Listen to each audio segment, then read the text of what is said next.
فأنا ناصح لإخواني بالصدع بالحق تبيض وجوههم. السكوت في مسألة الحزبية يضرها، فاصدع بما تؤمر وأعرض عن المشركين. سلامي على دماج ورجالها والشيخ يحيى ودار العلم يا سعد بانيها. بسم الله الرحمن الرحيم. الحمد لله حمدا كثيرا طيبا مباركا فيه كما يحب ربنا ويرضى. وأشهد أن لا إله إلا الله وحده لا شريك له وأشهد أن محمدا عبده ورسوله صلى الله عليه وعلى آله وسلم تسليما مزيدا لا نبي بعده.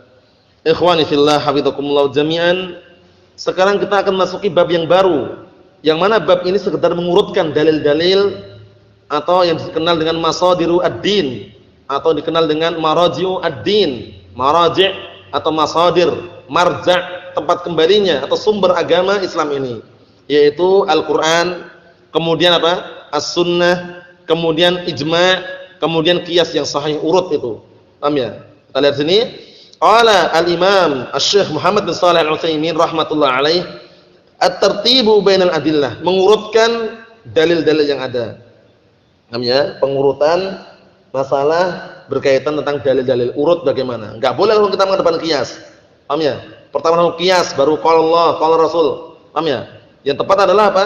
Al-Qur'an dulu. Setelah itu as-sunnah, kemudian ijma' baru qiyas. Untuk pendalilan maksudnya ya. Diurut-urutannya seperti itu urutannya. Qala Asy-Syaikh Muhammad bin Shalih Al-Utsaimin rahimatullah alaih, idza tafaqatil adillatu as-sabiqatu, apabila telah berkumpul atau bersatu dalil-dalil yang telah lewat, al-kitab was sunnah wal ijma' wal qiyas ala hukmin, berdasarkan atau di atas hukum, awin farada ahaduha, atau salah satu di antara dalil-dalil itu menyendiri, atau salah satu di antara dalil-dalil tadi itu menyendiri, min ghairi mu'aridin, tanpa bertentangan, wajib isbatuh, maka wajib menetapkannya. Apa maksudnya ya? Walaupun bersendiri enggak masalah. Ini ijma', ini dalil ini. Jika tidak bertentangan dengan Al-Qur'an dan As-Sunnah. Ini qiyas. Qiyasnya apa? Sahih, berarti diambil dalil. Ini dari Al-Qur'an diambil, dari As-Sunnah diambil. Paham ya? Kalau bersatu langsung bagus, dalam artian dari Al-Qur'an ada, dari As-Sunnah juga ada, ijma' juga ada, qiyasnya juga ada. Paham ya? Tapi kalau menyendiri satu-satu juga tetap diambil. Selama tidak menyelisih Al-Qur'an dan As-Sunnah. Kita lihat sini. Wa in ta'aradat, tapi jika dalil-dalil tadi itu kok zahirnya bertentangan, kontradiksi, bertabrakan, wa amkanul jam' wajib al-jam', dan memungkinkan untuk jama', maka wajib menjama'. Jama' ini maksudnya menggabungkan, mensinkronkan ya. Naam. Wa illam yumkinul jam' umila bin nasakh. Nah, jika tidak memungkinkan untuk jama' di apa kemarin, maka hendaknya diamalkan dengan nasakh. Nasikh wa mansukh. Berarti yang diamalkan yang mansukh atau yang nasikh? Ya nasikh. Nasikh panjang itu ya, penghapusnya itu. Yang dihapus enggak diamalkan. Paham maksudnya ya? Naam. Wa in lam kata beliau, intamat syurutuhu. Jika sempurna terpenuhi syarat-syaratnya barulah barakallahu fikum nasikh wa mansukh. Di antaranya ulama tarikh ya kan, diketahui sejarahnya. Paham ya? Naam. Wa in lam yumkinu nasikh wajaba tarjih. Ini solusi yang terakhir kemarin kan? Nah, jika tidak memungkinkan dinasakh bagaimana? Maka wajib mentarjih, menguatkan di antara dua dalil yang zahirnya ta'arud tadi. Mana yang lebih kuat? Mana yang lebih mencocoki dengan dalil itu? Paham ya? Nah, seperti itu. Fayurajjih minal kitab was sunnah. Maka ini sekarang pembahasan yang berikutnya. Maka akan dikuatkan atau akan menguatkan dari Al-Qur'an dan As-Sunnah apa itu? An-nassu 'ala dzahir. Akan menguatkan apa? Dalil yang nas, barakallahu fikum 'ala dzahir, daripada dzahir. Maksudnya bagaimana? Barakallahu fikum, maksudnya dalil yang nas dari Al-Qur'an Sunnah itu lebih dia kedepankan daripada sekedar dzahir lafadznya misalkan. Paham ya maksudnya ya? Barakallahu fikum, kok dzahirnya seperti ini tapi dalilnya bagaimana? Paham ya? Seperti itu. Jadi lebih mengedepankan nasnya tadi. Kemudian fayurajjih adz-dzahir al-mu'awwal, maka yang dzahir ini lebih dikuatkan daripada yang mu'awwal. Dzahirnya seperti ini, tapi kan takwilnya seperti ini. Berarti lebih dikuatkan yang mana? Yang dzahir, sesuai dengan dzahirnya. Bal yadahu mabsutatan, bahkan kedua tangan Allah dibentangkan. Dohirnya tangan ya tangan. Paham ya? Jangan, ini kan tapi memungkinkan tangan ini maksudnya bukan tangan. Pemberian atau kenikmatan dan semisalnya. Enggak bisa. Kedepankan dohir daripada muawwal, daripada sesuatu yang sudah diubah. Paham ya? Kemudian berikutnya fayurajjih al-mantuq 'ala al-mafhum. Maka hendaknya apa? Nah, menguatkan sesuatu yang mantuk yang diucapkan daripada sesuatu yang dipahami. Ucapan Rasulullah seperti ini, tapi yang dipahami seperti ini. Misalkan, berarti lebih menguatkan apa? Yang diucapkan. Lebih menguatkan yang diucapkan. Nah, barakallahu fikum seperti itu. Nah, misalkan Rasulullah suatu ketika ditanya tentang ma'ul bahr, tentang air lautan. Nah, Rasulullah mengatakan, "Nam tahurun ma'uhu al-hillu ma'itatuhu." Oh ya, air itu suci dan halal bangkainya. Ini mantuknya yang keluar dari barakallahu fikum ucapan Rasulullah SAW seperti itu lafaznya, berarti umum gitu loh. Paham ya? Walaupun dipahami bagaimana seperti ini, lebih dikedepankan yang mantuk. Paham ya? Seperti itu. Kemudian berikutnya fayurajjih al-musbit 'ala nafi. Maka lebih mengedepankan dan menguatkan al-musbit yang menetapkan daripada an-nafi orang yang meniadakan. Misalkan ada sebuah dalil, yang satunya menetapkan, ada lafaz seperti ini. Yang satunya meniadakan. Nah, seperti kemarin ya. Nah, barakallahu fikum mengenai apa? Di antaranya, mengenai ketika Rasulullah menikahi siapa? Maimunah. Di antaranya ya. Rasulullah ketika menikahi Maimunah dalam keadaan ihram ataukah tidak? Hadis Ibnu Abbas mengatakan dalam keadaan halal. Dan dalam keadaan apa?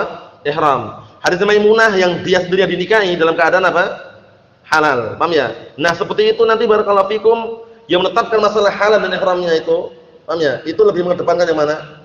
Mengedepankan yang mantuk, mengedepankan yang musbit, yang menetapkan daripada yang meniadakan. Kenapa? Karena yang meniadakan barakallahu fikum, yang menetapkan itu ada tambahan ilmu nanti. Ada tambahan ilmu atau dalam artian dia sahibul kisah.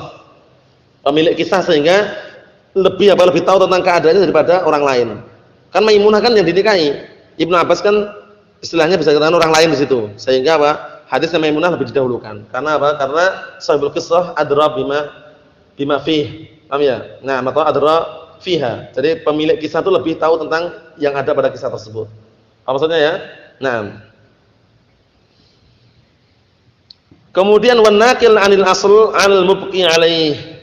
Nah, kemudian hendaknya lebih menguatkan apa? Menguatkan yang menukilkan dari asalnya daripada yang 'alal mubqi 'alaih, yang membiarkan sesuai dengan apa? Yang membiarkan lafaznya seperti itu.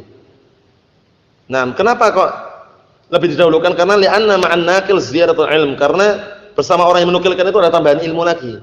Menukilkan dari asalnya, itu memiliki tambahan ilmu daripada membiarkan lafaz seperti itu saja.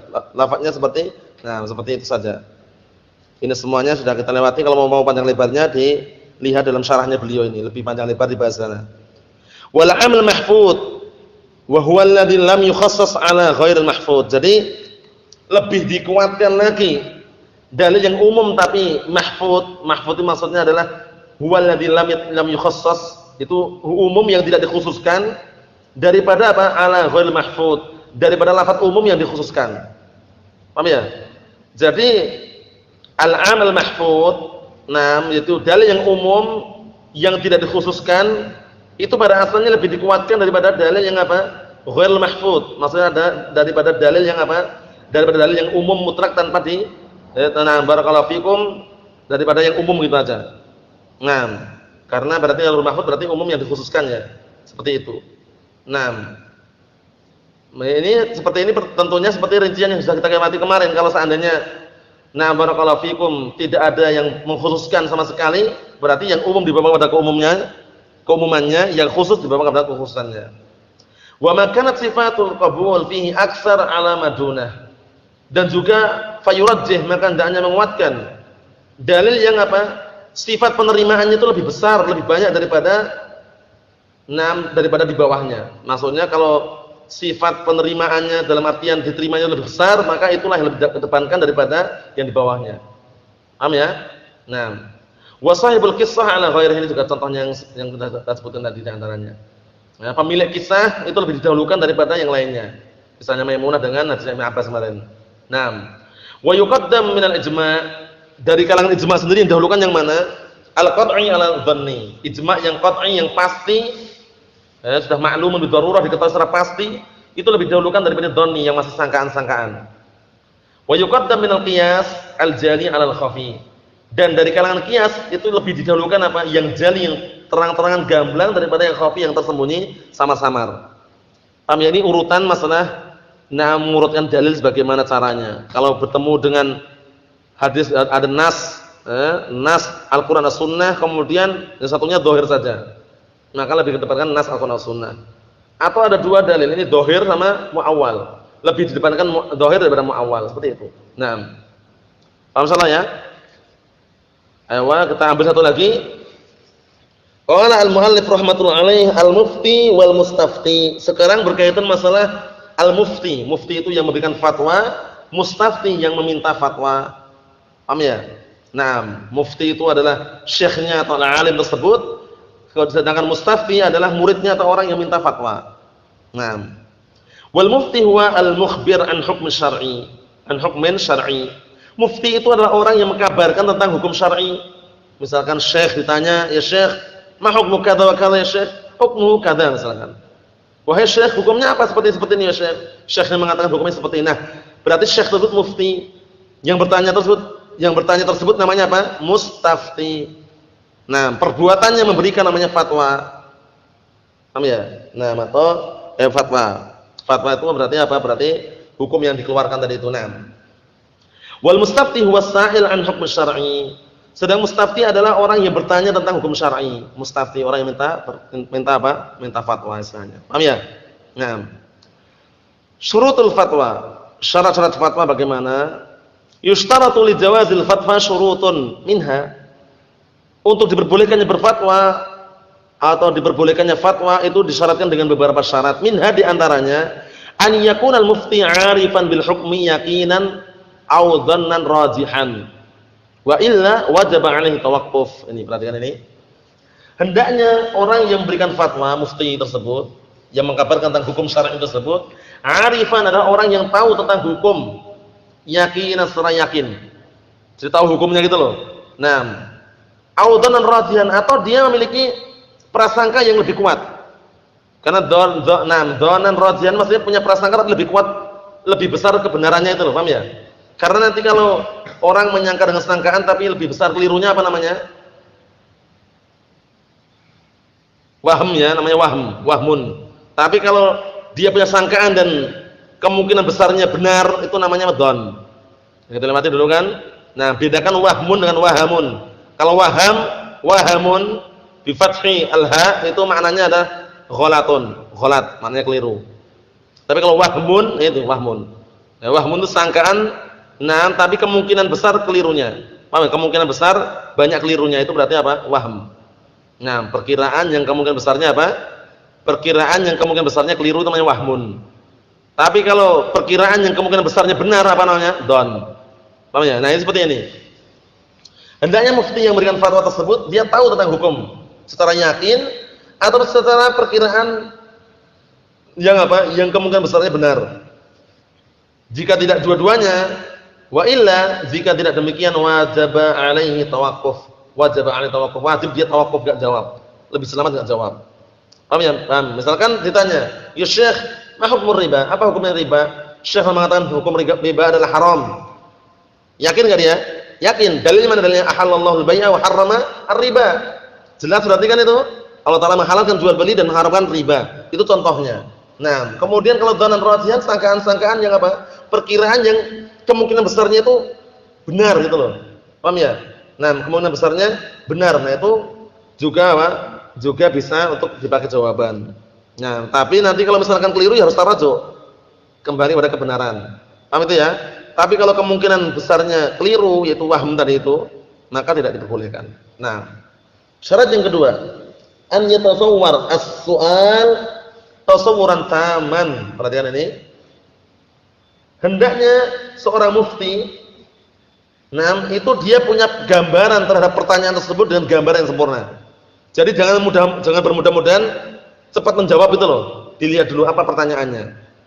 Ya Syekh, hukumnya bagaimana Syekh? Hukum riba. Maksudnya apa maksudnya? Seperti ini dijelaskan misalkan. Nah, kalau misalkan syekhnya itu belum paham pertanyaannya, jangan langsung jawab langsung, tapi diperhatikan dulu. Tapi kalau pertanyaannya global, jawabnya global itu nggak disalahkan. Walaupun nanti ada rinciannya. Paham ya? Misalkan ada pertanyaan, apa hukumnya ngambil cangkul tetangganya? Cangkul. Hukumnya ada globalnya apa? Nggak boleh. Nanti rinciannya. Tapi kan sudah diizinkan Syekh. Nah, ini berarti lain lagi jawabannya nanti. Kalau diizinkan ya silakan. Kita jawab globalnya secara global. Pertanyaannya hukumnya apa mengambil cangkul milik tetangga? Global nggak itu? Ya global, berarti hukumnya kembali ke jawabannya sesuai dengan globalnya tadi. Hukumnya nggak boleh, haram karena mengambil barang orang lain tanpa izinan itu. Tapi kalau dia setelah itu ngomong, ya Syekh tapi kan sudah izin ya Syekh. Lain lagi jawabannya berarti. Keluar dari hukum asal lagi. Paham ya? Nah, seperti itu. Kenapa sih kok harus ada gambaran? Karena al-hukmu 'ala syai' far'un an tasawwurih. Itu kaidah sering kita lewati kan? Nah, kita lihat sini. Liyatamakkana minal hukm 'alaihi, agar seorang mufti tersebut lebih mapan untuk menghukumi sesuatu tersebut. Karena tahu gambarannya, akhirnya lebih mapan dia. Apa keadaan Yusuf Qaradawi? Ya Syekh, mahal Yusuf Qaradawi. Yusuf Qaradawi bagaimana keadaannya? Kalau dia misalkan nggak tahu kan lebih selamat mengatakan wallahu alam kalau nggak tahu sama sekali ya. Tapi karena dia tahu ada gambarannya, Yusuf Qaradawi itu seperti ini, dia ikhwani gini, kemudian dia barakallahu fikum, dia memiliki fatwa yang menyelisih Al-Qur'an Sunnah. Nah, ada gambaran-gambaran seperti itu baru mengatakan rajulun munharif misalkan. Rajulun munharif. Syekh Mubil bin Hadi Al-Wadi'i rahimatullah alaih punya karangan kitab membantah dan juga nah barakallahu fikum menjelaskan kesesatan Yusuf Qaradawi. Namanya Iskat Kalbul Awi. Nah, membungkam anjing yang menggonggong artinya. Nah, untuk Yusuf Qaradawi ini. Barakallahu fikum seperti itu. Tujuannya apa? Ada gambaran tujuannya agar dia itu mapan dan memungkinkan untuk menjawab. Karena kalau gambarannya enggak ada, terus dia jawab sembarangan kan keliru. Ada gambaran dulu, gambarannya apa maksudnya ini? Apa maksudnya ini? Paham ya? Nah. Kalau misalnya global, Syekh, apa hukumnya jual beli online? Kita hukumnya apa? Hukum asal dulu atau minta rincian? Nah, pada asalnya kalau global seperti itu, dia jawabnya otomatis kembali hukum asal. Boleh jual beli. Ahalallahu bai'ah. Ya, sesungguhnya Allah Ta'ala menghalalkan jual beli. Kembali hukum asal enggak? Kalau ternyata dia Syekh membolehkan jual beli online kok. Padahal di situ prakteknya riba atau misalnya, itu berarti pertanyaannya tadi keliru. Pertanyaannya kalau minta dirinci jawabannya, ya harus terinci juga pertanyaannya. Syekh, apa hukumnya jual beli online tapi dalamnya ada riba? Nah, setelah itu barulah Syekh akan menjawab, betul loh. Dengan jawabannya sesuai dengan pertanyaannya. Oh, kalau ada ribanya enggak boleh. Tapi kalau tanpa riba baru boleh. Berarti gambaran harus ada kan? Ayo kita lihat sini. Fa inal hukma 'ala syai' far'un an tasawwurih. Ini penting sekali ini dihafal kaidah ini ya. Fa inal hukma 'ala syai'.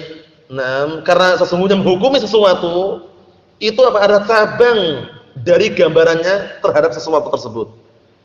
Jadi dia kok berani menghukumi karena ada gambarannya gitu loh. Ya enggak?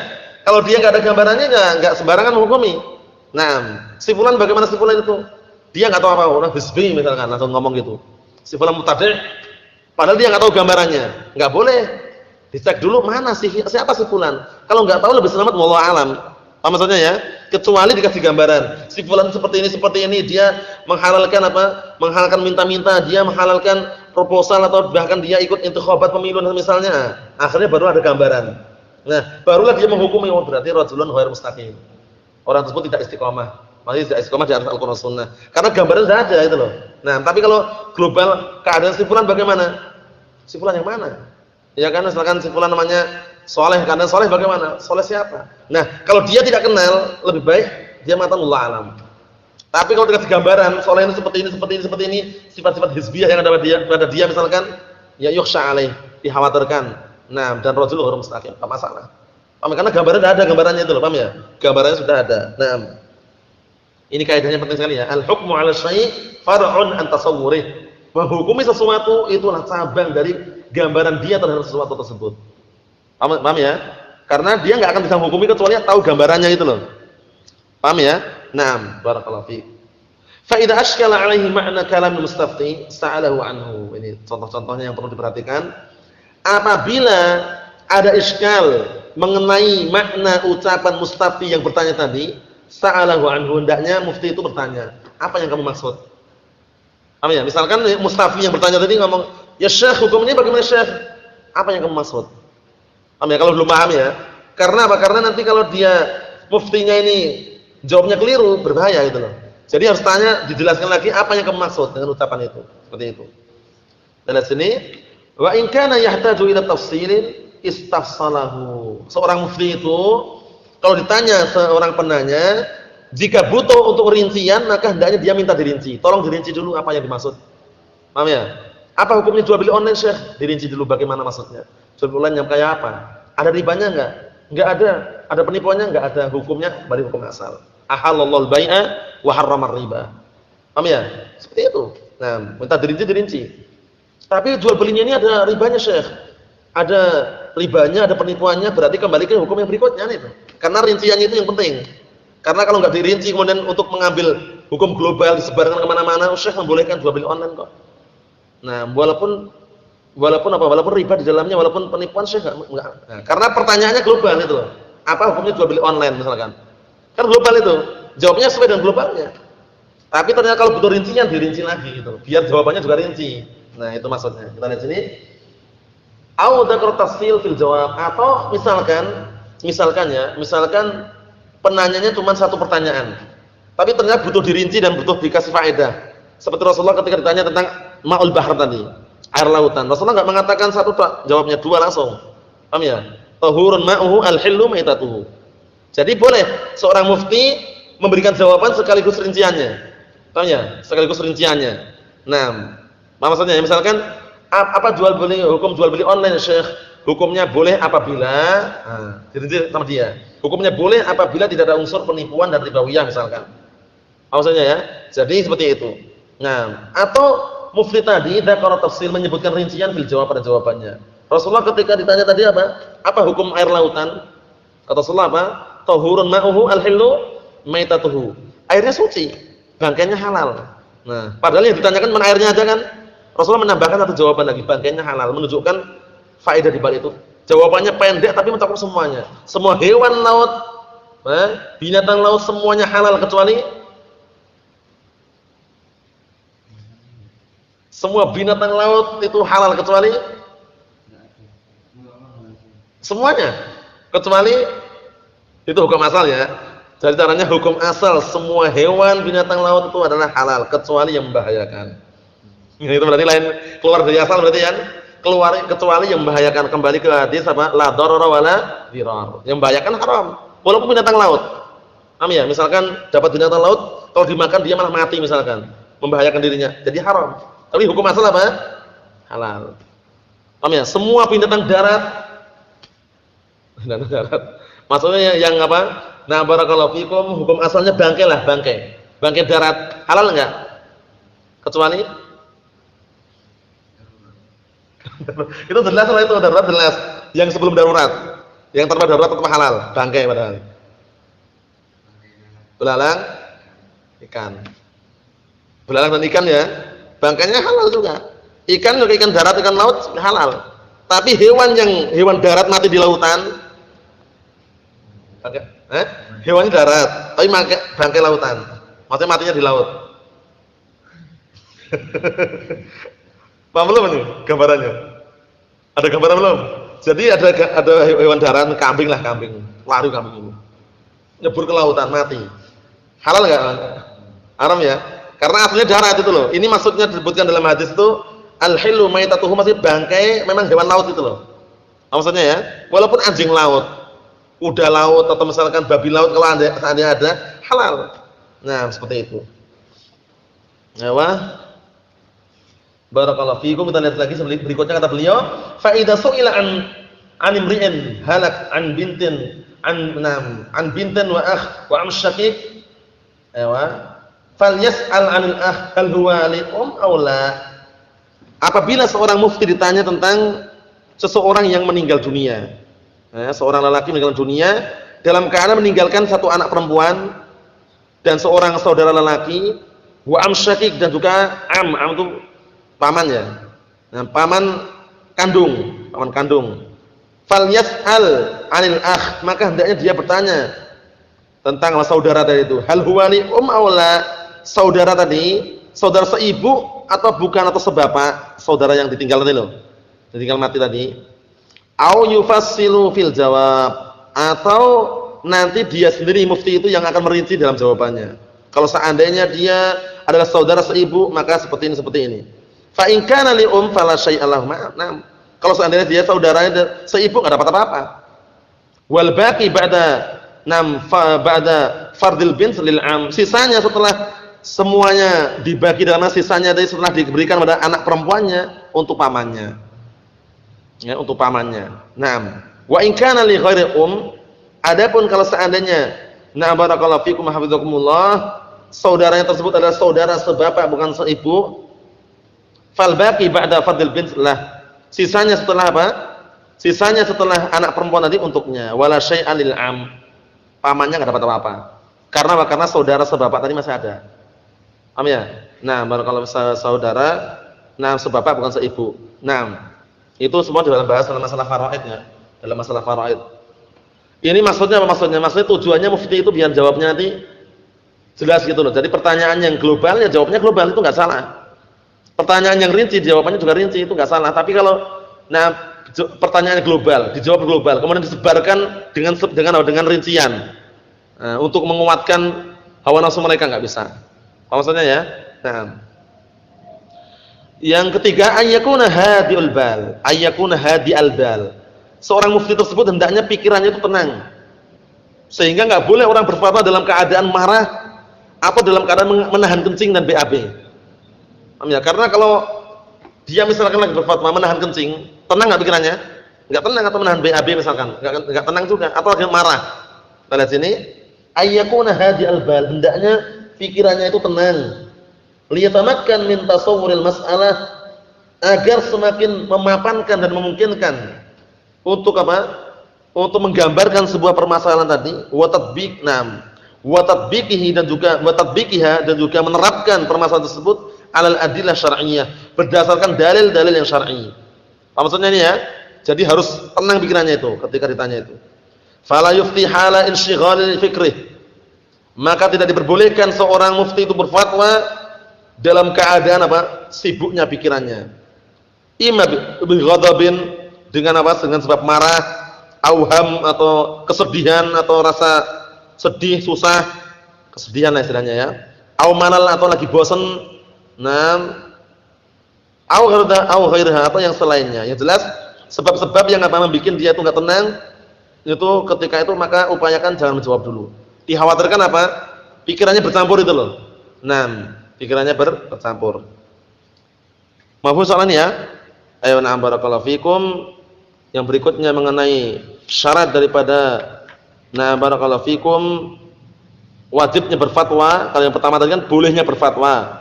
Nanti yang berikutnya adalah syarat-syarat diwajibkannya berfatwa. Bagaimana? Barakallahu fikum hafizakumullah. Dilanjutkan pada pertemuan yang selanjutnya. Subhanakallah bihamdika asyhadu an la ilaha illa anta astaghfiruka wa atubu ilaik. Walhamdulillahirabbil alamin.